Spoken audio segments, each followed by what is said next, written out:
Love difficult people. It's easier said than done, but we're called to love everyone, and not everyone's easy to love.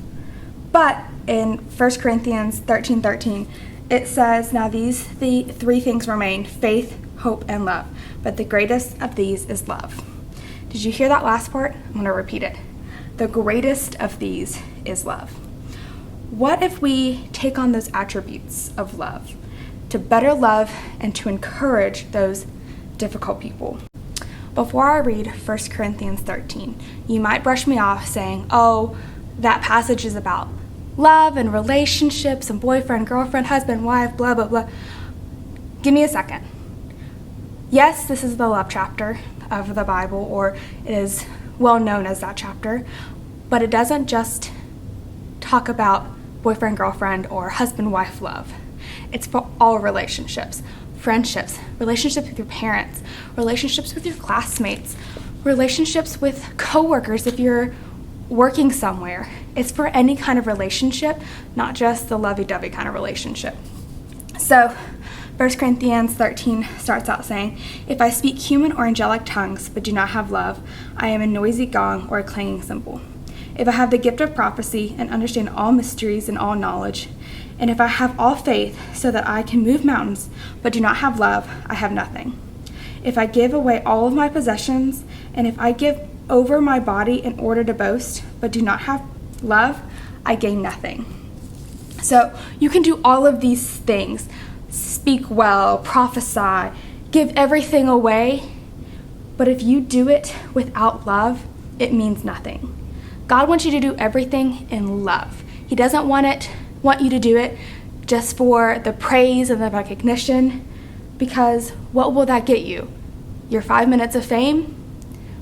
But if you do these things out of love, imagine the rewards you will receive when you get to heaven, when God can say, "Look at all of the things you did because you did these things out of love, not just because you wanted to be praised or recognized or have your 5 minutes of fame."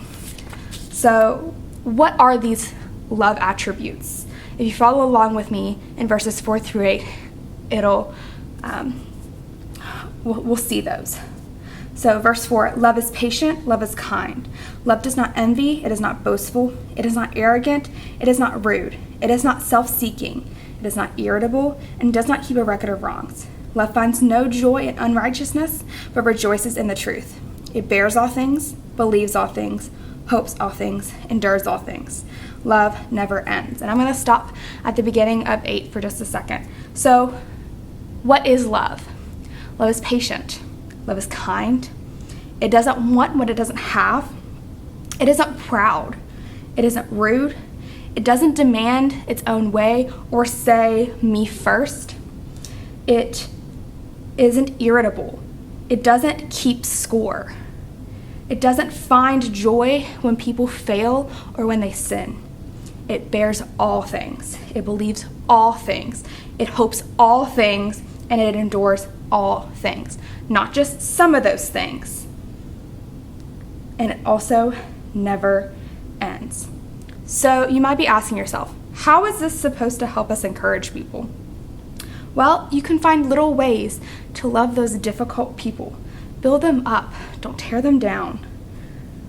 We don't know what people are going through in their home lives or in their personal lives. They could be struggling with something, and it makes them difficult to love.